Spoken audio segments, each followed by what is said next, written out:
최근 북한이 코로나 백신 치료제 기술을 탈취하는 것을 시도하였다고 국정원이 밝혔습니다.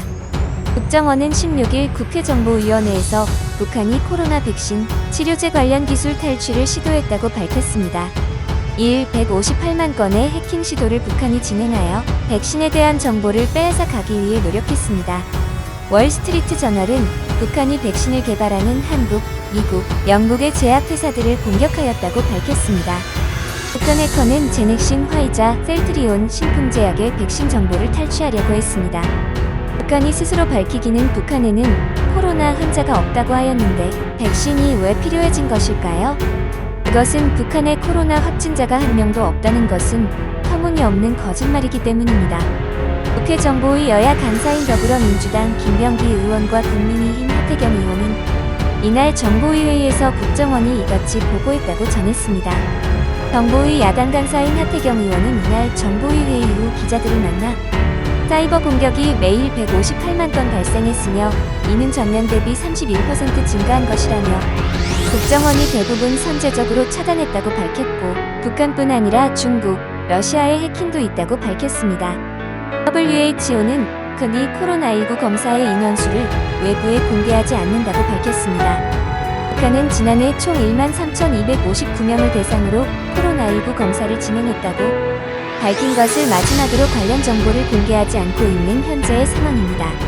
이에 대해 헤리카지아니스 국가이익센터 선임국장은 북한은 현재 코로나19 확진자가 없다고 주장하기 위해 필요한 모든 것을 하고 있는 것으로 보인다라고 평가했습니다. 그러면서 코로나19가 북한에 상당한 경제적 영향을 미쳤지만 북한은 의학적 부분에서나마 북한 사회가 여전히 건강한 것처럼 보이길 원한다라고 언급했습니다. 북한은 코로나에 대한 의학적 지식이 다른 나라에 비해 현저히 부족한 모습을 보이며 이런 글도 썼습니다. 그것은 바로 커피와 마늘로 코로나19에 대한 자가검사를 한다는 것입니다. 북한은 신형 코로나 비루스 감염증의 감별 방법이라는 강연 자료를 이용하여 주민들에게 잘못된 상식을 전파하여 주민들은 안심시키려는 최악의 상황까지 나타난 것입니다. 강연 자료에서는 코로나 비루스는 후각 상실과 미각 상실을 동반하기 때문에 이 질병이 발현하는 결과는 명백하여 이 방법으로 코로나를 예방할 수 있다는 이상한 논리를 펼치고 있습니다. 미국 국립예방접종 및 호흡기 질환센터도 홈페이지를 통해 미각 또는 후각을 상실하는 증상이 나타나는 사람은 코로나19에 감염되었을 가능성이 있다고 안내하고 있습니다. 그러나 독감과 코로나19 증상이 일부 비슷하기 때문에 이것만으로 차이를 구분하기 어려워 정밀 검사가 필요하다고 권고하고 있는 상황입니다.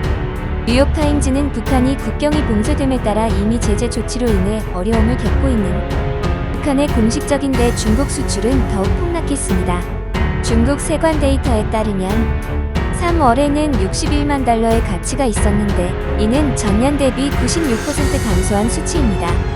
새로 문을 연 북한의 스키장과 스파 리조트는 중국인 관광객이 텅 비었고 밀수하는 배들은 항구에서 유유 상태에 있습니다.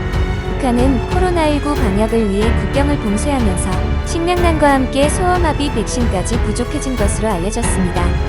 유엔 동기부는 북한 인권 상황 보고서 2020 연말에서 지난해 10월 북한에서 처음으로 소아마비 백신이 동났다며 2020년 3분기 OPV3 접종률은 84.3%로 전년 동기 97.3% 대비 감소했다고 밝혔습니다.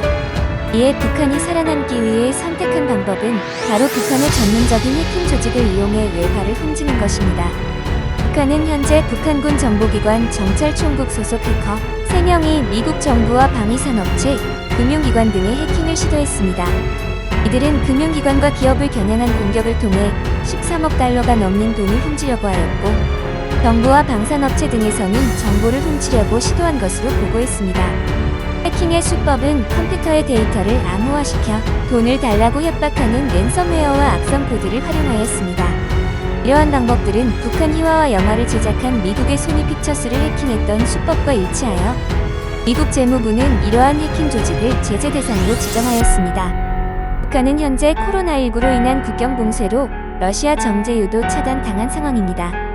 13일 유엔 안전보장이사회 대북제재위원회에 따르면 러시아는 북한에 정제유를 공급하지 않겠다고 보고했습니다.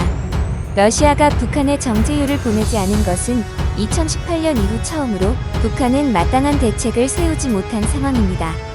미국 자유아시아 방송에 따르면 알렉산드르 마체고라 북한 주재 러시아 대사는 지난 9일 인터뷰를 통해 국경 봉쇄가 길어지면서 평양에서 밀가루, 설탕 등 기본적인 생필품조차 사기 어려워졌다며 겨우 맞는 옷과 신발을 구해도 가격이 봉쇄 이전보다 3에서 4배 비싸다라고 전했습니다.